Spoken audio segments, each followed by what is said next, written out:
Dapat planuhin ang lahat ng operasyon sa pagbubuhat upang matiyak na naisasagawa ng ligtas ang mga ito. Ang mga dapat gawin sa pagsasagawa ng mga gawain sa pagbubuhat ay dapat isaad sa plano at walang gawain sa pagbubuhat ang dapat isagawa ng walang naaprubahang plano sa pagbubuhat para sa partikular na gawain sa pagbubuhat. Huwag magsagawa ng anumang aktibidad sa pagbubuhat hanggat hindi pa ipinapaalam ang plano sa pagbubuhat at hanggat hindi mo ito nauunawaan.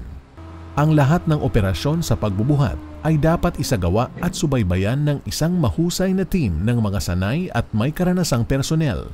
Kabilang sa isang mahusay na pangkat ang isang itinalagang tao, crane supervisor, slinger, signaler, at crane operator. Huwag gumamit ng anumang kagamitan o accessory sa pagbubuhat, maliban kung ang mga ito ay naaangkop na nakatag. Dapat ay sapat ang tibay at wastong na-inspeksyon at nasuri ng naaprubahang third party ang mga crane at accessory sa pagbubuhat gaya ng mga sling.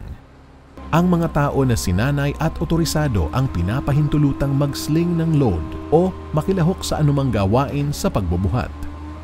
Magbuhat lang ng load kung maaari kang makipag-ugnayan sa mga apektado ng gawain sa pagbubuhat. Kabilang dito ang mga taong nasa pangkat sa pagbubuhat at iba pang apektado. Tiyaking iwasan ang pagtayo sa ilalim ng nakasuspinding load. Bago iangat ang load, tiyaking maayos ang pagkakalagay nito at magsagawa ng pagsubok na pagbubuhat bago gawin ang pangunahing gawain.